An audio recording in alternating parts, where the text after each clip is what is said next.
Hello guys, আশা করছি তোমরা সবাই ভালো আছো।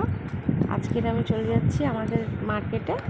কিছুদিন ধরে ভাবছি হাতে দুটো শাখা পরবো, তো চলেই এসেছি আমি আমাদের নদীর ধারে। দেখতেই পাচ্ছ, আমাদের যেতে হলে আমাদের নদীর পথ থেকেই যেতে হয়, যেটা খুব তাড়াতাড়ি যেতে পারি আমরা।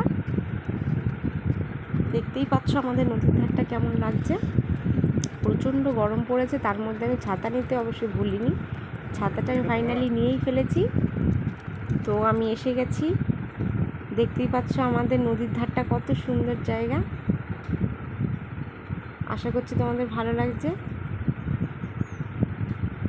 তো আমি এবার যাচ্ছি, চলে এসেছি মার্কেটে। এটা একটা জুয়েলারি দোকান, সেখানে সুন্দর সুন্দর শাখার ডিজাইন দেখতে পাচ্ছ। তো ফাইনালি আমি একটা শাখা পছন্দ করে ফেলেছি।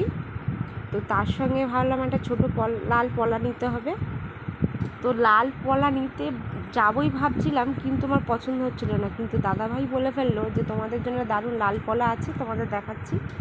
কিনতে গেলাম 50 টাকার পলা, নিয়ে নিলাম 2000 টাকার পলা। তো তোমরা কমেন্টে জানাও কেমন লাগছে পলাটা আমার। আশা করছি তোমাদের ভালো লাগবে।